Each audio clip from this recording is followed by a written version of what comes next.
Have you ever had like a really big dream, something you poured your heart into, Oh, absolutely. We all have. and then almost immediately things just go completely sideways? Maybe the tech fails, or you forget something vital at the worst possible moment. It happens all the time. The real question is what you do next. Exactly. How do you actually succeed when things just refuse to go according to plan? So today we're doing a deep dive into this very situation using some fascinating source material about a young woman named Emma. Right, Emma, she's 26, working in a bakery, loves baking bread, cakes, that sort of thing. Yeah, but her real passion, her dream, it's writing. Mm. And we're going to unpack her story, her brave journey, really. It's got some amazing twists. And what's so useful here, I think, is looking at how she handled things. We can pull out some really practical insights. Insights about what specifically? Well, about how things like real bravery, being honest even when it's hard, and just thinking fast can actually turn these obstacles into opportunities. Okay, let's get into it.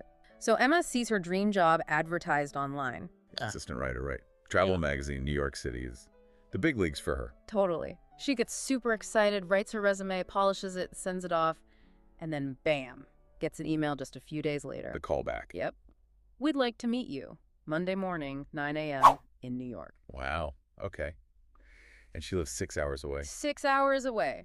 So first brave step, she decides, okay, I'm doing this. Makes the journey. Huge commitment already. Massive. But here's where it gets, well, almost painful.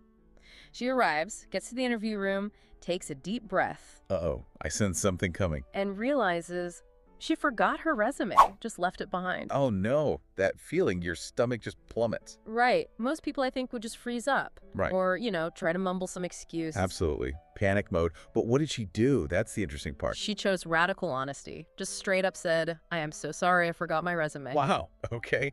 Gutsy. Then added, but I would love to tell you my story. That's brilliant. Instead of focusing on the mistake, she immediately offered an alternative, a way Right. forward. Doesn't that just flip the script? Completely. It's something we see sometimes, owning a mistake instantly, but pairing it with a confident, authentic offer. It can actually build trust, bizarrely enough. How so? It seems risky. Couldn't it just look like you're unprepared? It could, but the key is the way she did it. It wasn't just, oops, I forgot. It was, I made a mistake, but here's how I can still show you what I've got. Offering her story showed initiative, passion. So it wasn't carelessness, it was confidence despite the mistake. Exactly. Confidence and adaptability. It showed she could handle pressure. And it worked, didn't it? The interviewer saw something there. Yeah, they saw her creativity apparently and gave her a writing test.